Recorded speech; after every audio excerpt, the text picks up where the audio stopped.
Hi, I'm Dan Robinson, and I want to welcome you today. I am here speaking with participants in the Washington Fellowship for Young African Leaders program. Welcome. Thank you for having us. Glad you guys are here. If you'll tell me your name and where you're from, that'd be great. Oh, I am Pete Carstens, and I'm from Namibia, Africa. Most of the people would like to know where that is. That is the country north of South Africa and south of Angola, west to Botswana. So that's where you can locate us. That's wonderful. I'm Mbali Nduli. I'm from South Africa. Most people get confused because my country is named after our direction. But you can just think of Nelson Mandela and then you're in the right place. That's wonderful. Well, tell me about the program that brought you guys here. So your president had an idea of getting young African leaders who were between the ages of, I think, 20 and 35 to get together to find unique African solutions for our continent, and basically offered us the opportunity to come to America to learn some of the best practice from you guys, as well as exchange some of the things that we're doing right that you guys could learn from.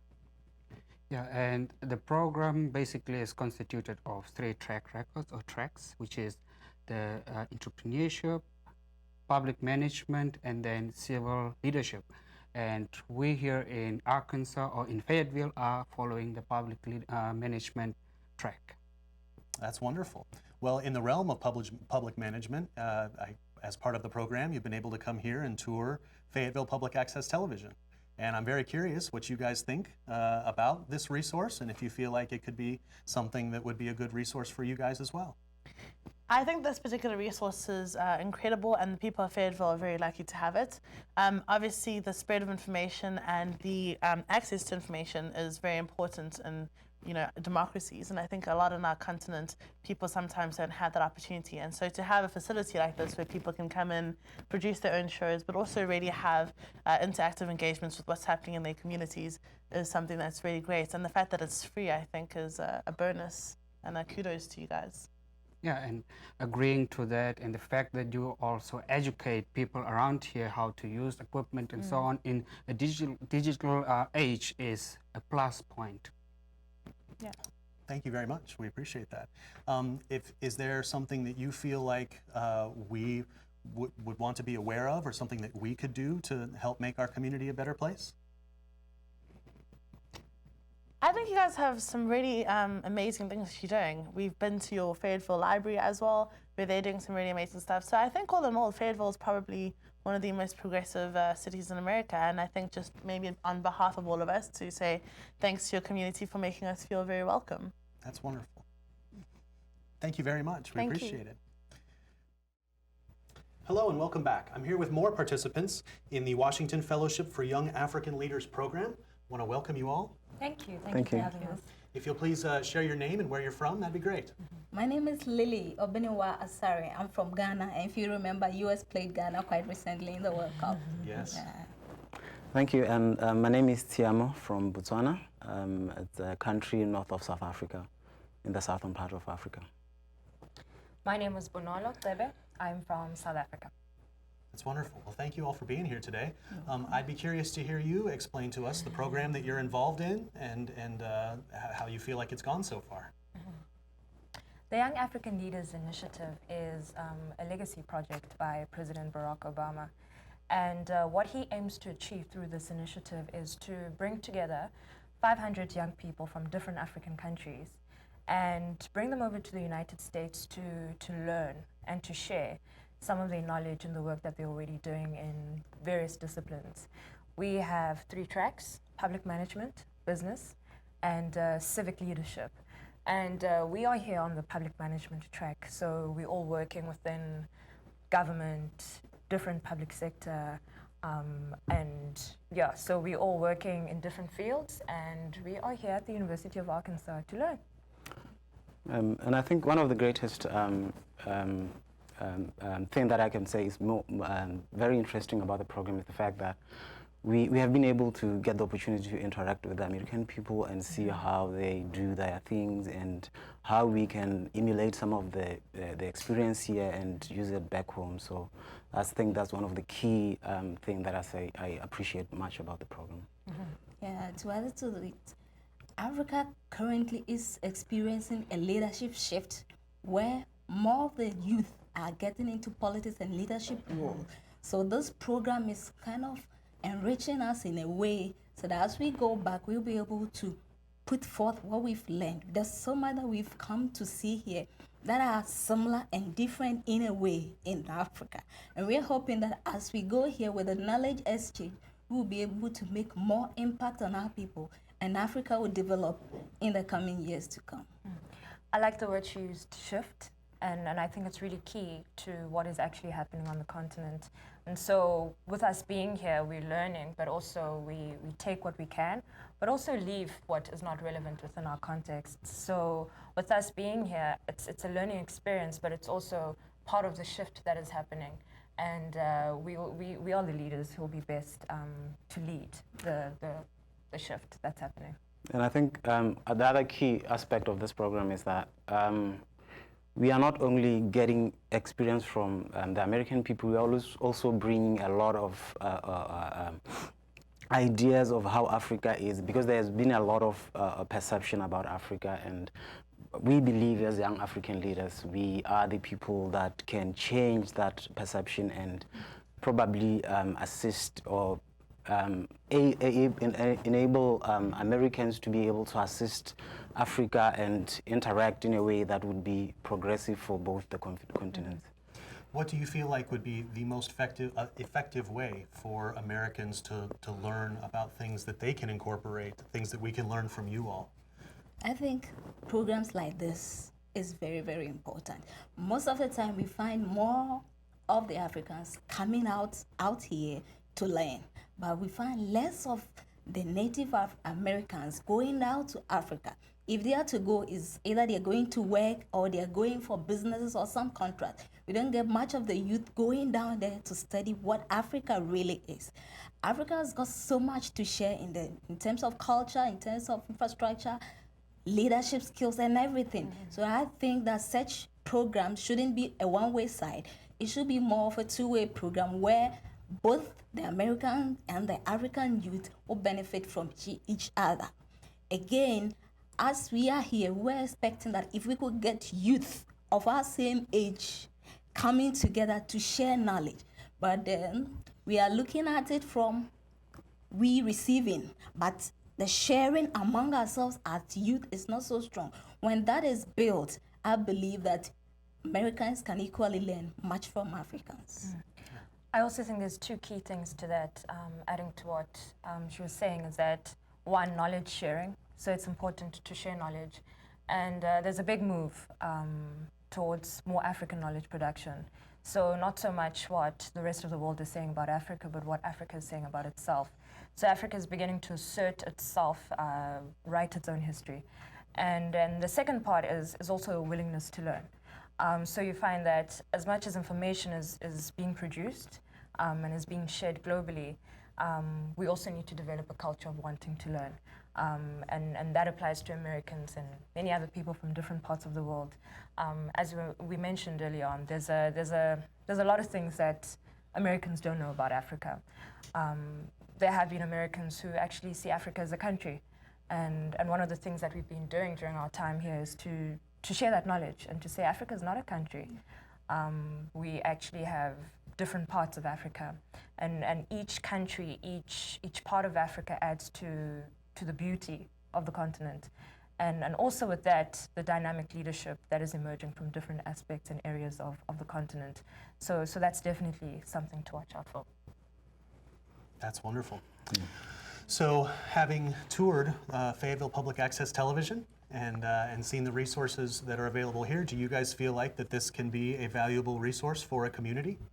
Very well. I love what I'm seeing because I have my elder brother into the media, so I visit their studios most of the time. What we have back in most of our countries is a private system where they publicize the information on the media, but you got to pay for it before you even go on the studio for any other thing. So it makes information a bit limited, and then just a few people have access to that. Because if I don't have the money to pay to air my view, it means that whatever information I have remains with me. But here is a situation where It's free. You come in, you bring in your views. It helps to broadcast information very fast. And I'm really hoping that we could get something like this back in our country. I think one key factor about a resource like this that I believe Africa as a continent and individual African countries in the continent should appreciate is a platform for freedom of expression or freedom of speech, as stated in a lot of our charters and constitutions. So I believe this is a model for freedom of expression and freedom of speech, and this is what African countries should be able to create as a space for discussing day-to-day individual lives and community interests. I think this is fantastic. I come from a small town in South Africa called Port Elizabeth, and over the past 3 years we've created a studio facility like this, and it's called Bay Television, Bay TV. And I think what a local television station or facility, public facility such as this one does is that it cultivates creativity. There's a big group of young people within my hometown who are experiencing this side of production and also contributing to that knowledge production, also contributing and creating content that is local, that is relevant and appeals to young people. And I think the move towards an online channel, which you have now established, is quite incredible. Because for us, especially coming from South Africa, coming from Africa, as I mentioned earlier on, there's a need for African knowledge production. And facilities such as this and also online platforms create a space where not just local people can understand and hear what's happening within different corners, but also the world can tune in and see what's happening and see the movement.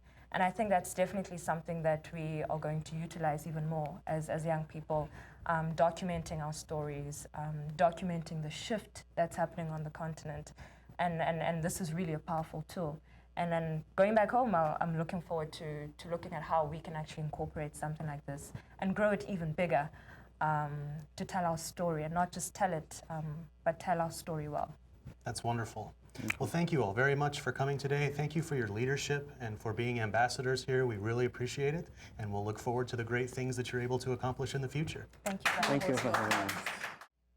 Hello, welcome back. I'm Dan Robinson, here with participants in the Washington Fellowship for Young African Leaders program. Welcome. Thank you. Thank you for being here. If you'll please introduce yourselves and let us know where you're from. Yes, thank you. I'm Evan Collinson. I'm from Mozambique. I work at the university, at Edouard Mondlane University, which is the oldest and the largest university there. I'm the deputy registrar. Thank you. Yep. I'm Violet Fokum from Cameroon. I'm a researcher with International Development Research Center under the University of Buea. And I'm Clara Okore from Nigeria. And I'm an ambassador to the United Nations representing an international organization. And I'm an activist, a gender activist. That's wonderful. So glad to have you guys here today. So tell us about the program that you're involved in. Well, actually, the first thing that I would like to say is that, and I think I can talk on behalf of all of them, all of us, is that we are so glad that we got selected. We have so many people with so much potential in Africa, and we got selected, and we are so happy for that. Regarding the program, I think it is a huge opportunity to gather Africans from several countries to share their ideas, to have an opportunity to discuss their challenges, not their problems, but their challenges, and in a completely different environment, and share experience, hear what the U.S. has been trying all over the years, because you also have challenges. So basically, we are here to learn, to share experiences, and to think about the future of our countries. Yeah. Either of you want to? Well, for me, like Ivan said, I'm grateful to be here. We all are. Coming from Nigeria, we have a population of 180 million, and only 50 people were selected. So it's really a big deal that we're here, and we're actually two from Nigeria, and we are called the best of the best of the best. So it's not just exciting, but again, I believe we merit it. Nothing comes by chance. We are good people. And I want to add that I believe experience is one of the fundamental things of getting success, and that's why we are here, to get the experience of others, learn their challenges and their merits, to be able to combine them for a better Africa of tomorrow. That's wonderful. So while you guys are here, what have been some things that have impacted you that you feel like will be good things that you'll be able to take as experiences? I want to say the first thing that have actually moved me is the attitude of volunteerism. That is one thing that is not found in my country. If you find somebody volunteering in my country, that means the person has looked for a job until. So I'm really moved by that attitude. That is like, it's a stage in one's life that you have to do it. Really, I'm really moved, and I wish, as I go back, it would be one of the things that I will actually implement in my culture. That's wonderful. Yeah, I would agree with Violet. The concept of volunteerism that you already have is very impressive. But I will not say that we don't actually have this in our countries, but it's something that through the history, some of the things were left behind because of the other priorities maybe. And this is something that we need to recover. So the other thing that I would like to mention is the fact that how students are involved in the day-by-day management of, I'm talking about the university. So it's very impressive how you involve all the stakeholders, and everybody has the same chance, the same opportunity to talk, to share ideas. So this is also something that is very impressive. And I'm a little bit conservative. When I came, the first idea was, well, I believe that we are not here to copy. We are here to share. We are here to learn, and try to think if it's adjustable in our context or not. We have different concepts, different cultures. We are so diverse. So first of all, we are here to learn, to share experiences, and I will, so this is the kind of thing that we'll... Having been here, is there something that you feel like we could learn from you guys? What is something that you feel like we could improve in our community, in the way we operate? Well, in my opinion, I would improve the social interaction. The people of Fayetteville, as awesome as they are, tend to be a little bit conservative. Maybe because they don't have a lot of influence, external visitors, a lot of migration going on. But I come from a very large country, and Africa is a huge continent. So we mix up with people from all races, from other continents. So somehow we're always open to learn something new, because the beauty of interaction is that you always learn the best practices, and then you appreciate what you have that is actually better than the other people's own. Culture is another thing. Oh yes, I'm yet to find out what the culture of Fayetteville is. I know religious, very kind. They have this servant by leadership thing going on. The first name basis, great. But one thing I would say is that they should try to be a little bit more adventurous. Yes, because there's a big world out there. It's true. That's wonderful. Thank you.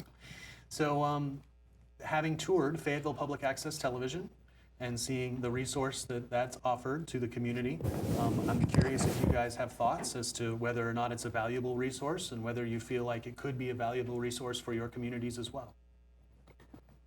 It is a valuable resource, because I see it as an avenue where the people can get to the government one in one. So it's actually a very good idea, and I really appreciate it, really. Yes, like I said previously, we don't have this kind of model in Mozambique.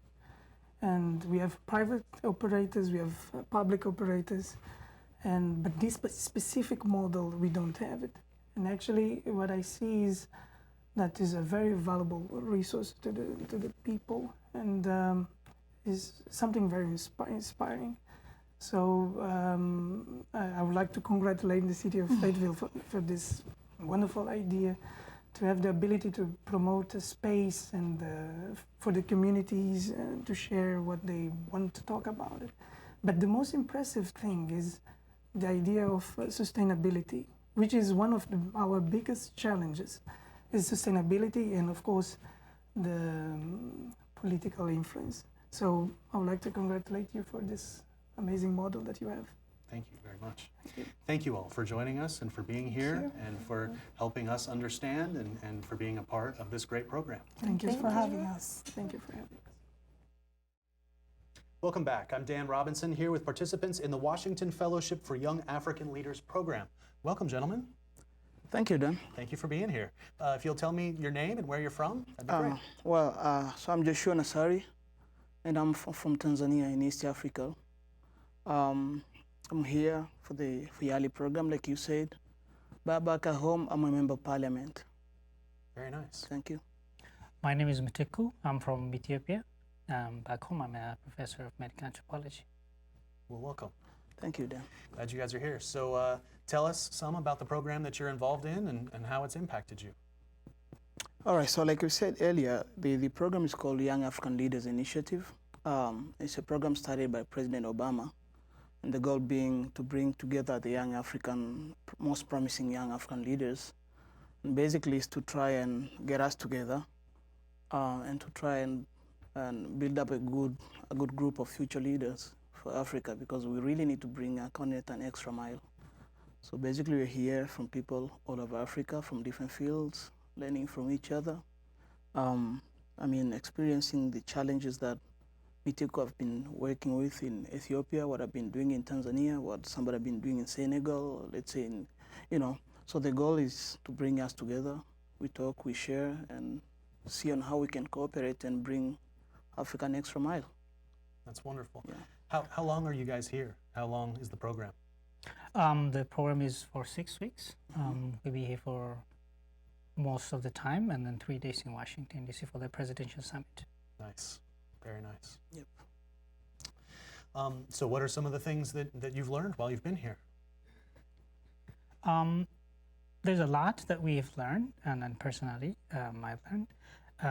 One of the things that is very important to mention is in terms of how sociable the people are, but then sociable in their own context.